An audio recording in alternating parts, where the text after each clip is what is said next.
Podcast de l'article de Adil Ben Hamza publié sur l'odj.ma. L'auteur a intitulé son article « 3 histoires douloureuses de Beyrouth ». Il commence son article ainsi. Il y a 6 ans, j'étais l'invité d'une table ronde à la capitale libanaise, Beyrouth, sous le thème « Renforcer le rôle de la société civile dans la médiation, la négociation, la recherche d'un consensus et la résolution des conflits », à l'invitation du Centre Al-Quds pour les études politiques, qui est basé à Amman, la capitale jordanienne. Des amis du centre m'ont demandé de faire une présentation à propos de l'expérience de la justice transitionnelle au Maroc sous le titre L'expérience du Maroc, des années de plomb à la justice transitionnelle, dans le cadre des travaux de la 4e session, qui portait sur le rôle de la société civile et la période du rétablissement de la paix, de la réconciliation et de la construction d'un consensus national. L'auteur poursuit son article ainsi. Je suis donc allé à Beyrouth. Toute ma préoccupation était de transmettre aux représentants des pays participants, qui vivent des guerres civiles dévastatrices, l'expérience marocaine en matière de justice transitionnelle avec ses aspects positifs et négatifs. J'essayais, dans chaque intervention, de mettre ce qui se passe à la lumière des expériences d'autres peuples dans la transition démocratique et la justice transitionnelle, y compris ceux qui ont connu des guerres civiles totales.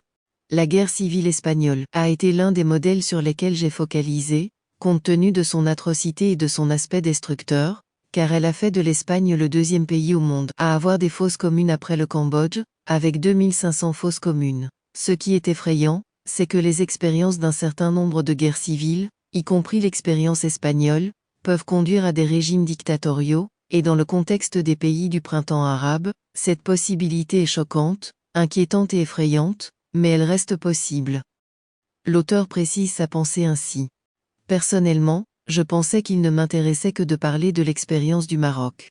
Une expérience qui reste très appréciée dans les pays d'Afrique du Nord et du Moyen-Orient, malgré tous les reproches que certains ont sur la manière et la taille de traitement des résultats de la Commission Vérité et Justice et le processus de réforme politique et constitutionnelle. Cependant, les témoignages que j'ai entendus, à Beyrouth, de la bouche de militants et de combattants sans étiquette politique ou idéologique spécifique, de Tartou, Bassora, Mossoul, Taïz, Tripoli, Ben Guerdan et Gaza, m'a beaucoup effrayé pour l'avenir, vu la fausse tranquillité et la supposée paix civile dans un certain nombre de pays de la région.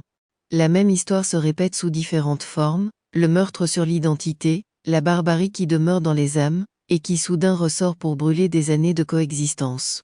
La première histoire vient de Mossoul en Irak, où les Yézidis, une minorité religieuse d'origine kurde, ont été soumis à un horrible processus de liquidation, alors que des femmes et des enfants ont été soumis aux pires formes de captivité et de viol, non seulement par des combattants étrangers qui ont renforcé les rangs de l'État islamique, mais comme l'a dit notre intervenant de Mossoul, ces crimes ont également été commis par les voisins sunnites des Yézidis. Ces hommes ont violé les filles de leurs amis, y compris des mineurs. Ces faits choquants révèlent que de nombreux aspects de la coexistence et la tolérance dans la société cachent bien des instincts sauvages. Notre ami de Mossoul nous a jeté à la figure une grande question. Comment la réconciliation peut-elle avoir lieu dans de tels cas? L'auteur ajoute ainsi.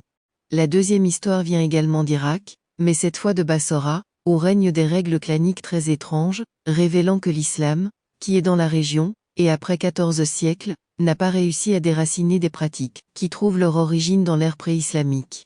Le narrateur explique que selon les règles claniques, lorsqu'un membre d'une tribu est impliqué dans le meurtre d'un membre d'une autre, le clan du tueur donne 50 de ses filles à celui de la victime. Cela s'est passé à Bassora, seulement 1 mois et demi environ avant la rencontre de Beyrouth, face au silence de l'État, de la presse, des juristes et de la justice.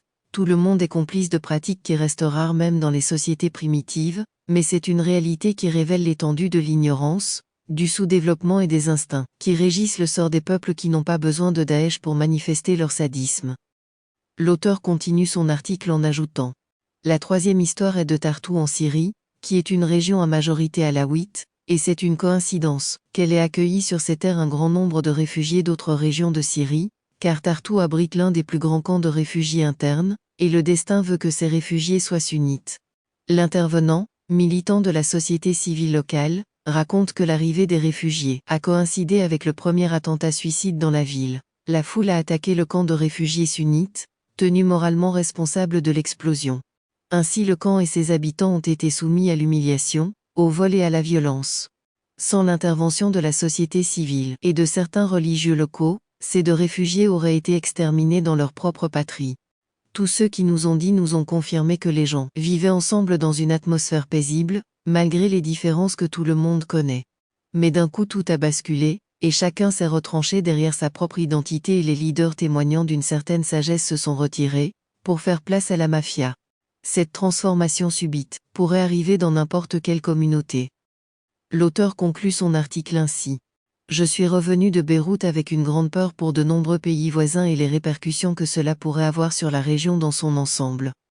Rédigé par Adil Ben Hamza et lu par l'intelligence artificielle de l'ODJ Media. N'oubliez pas de télécharger notre application l'ODJ mobile sur Android et iOS et de vous abonner à notre chaîne YouTube l'ODJ TV si vous souhaitez être au courant des dernières actualités, podcasts et émissions télévisées.